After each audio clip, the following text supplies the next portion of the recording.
I skipped a little forward. I spent another maybe 15-20 minutes fine-tuning some of the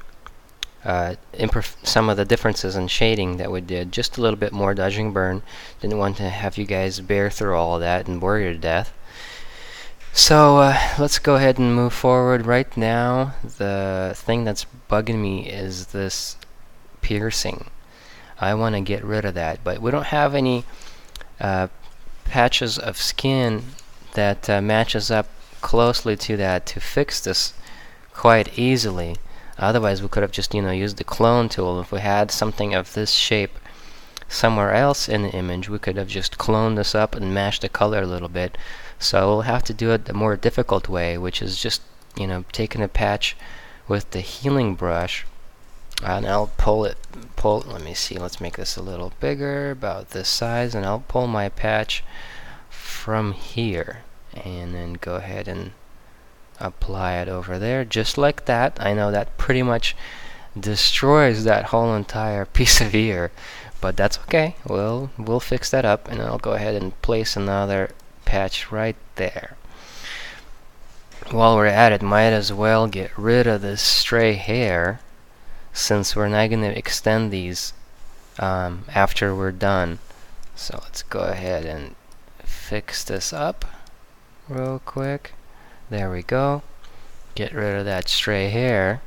And now what I want to do is I'm going to reconstruct that shading like we have over here and down below with the burn tool.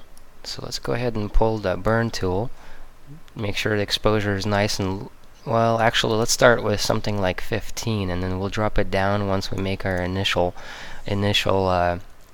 line. And then just going back on the original image and seeing the curvature we got here and the shading, and most of this really dark spot is because of the ear piercing is basically in the shadows, so we don't really need to make it as deep dark like that, but I just want to get a nice outline. Remember how that is, so that way we can pretty much duplicate that over without the piercing on our new image, something like this, and then just go ahead and paint in that curve, kind of like that. Let's make it a little darker here, and then you want to be as careful as you can and make sure you have a nice thin brush tip when you're doing this.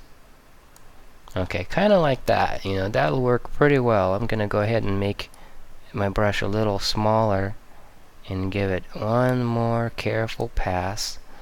Okay, so that's pretty much what we wanted to do, and I made it a little bit less of a bump, just because, in my opinion, that extra bump is created because of the piercing of the metal that's in the ear is pushing it outward a little bit, and I don't want it sticking out so much. I may adjust the actual dimensions of it later on in Liquify, but right now the most important part for us is to make sure that it looks realistic, and at this point it does not look realistic. So let's go ahead and make our exposure back to 6 and raise the size of our brush and just kind of contour that edge and make it look like a smooth transition. And then our earlobe, or the piece of ear right here, is gonna start looking a lot better.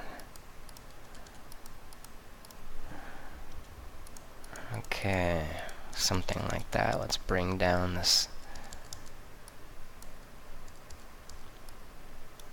Now I'll go ahead and make that line a little stronger.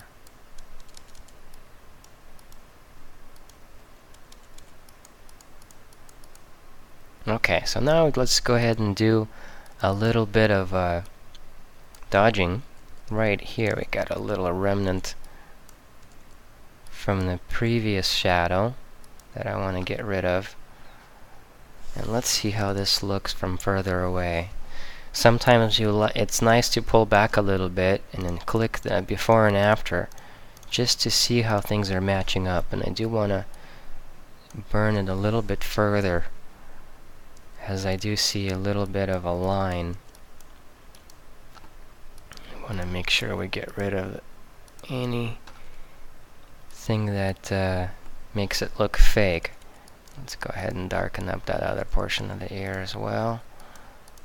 We touched on. So let's see the before and after. Looks pretty good to me. Let me just adjust the shape a little bit and liquefy, and we're pretty much done on that. I'm going to make a small selection just so I don't have to deal with a long loading times. And I will bring this inward just a tad. Kind of like that. There, that looks pretty good to me, and actually I may just extend. Oops. Oh, I'm showing the original and the new layer, so that's what's causing that little blur. There we go.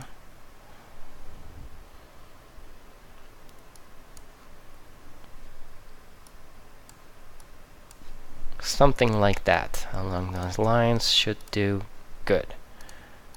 Looks about right to me. Let's move back and see how that looks from further away. Perfect. So that distraction is now gone. Let's go ahead and save the file once again so that way we don't lose any of this changes. That was quite a while to get that done there.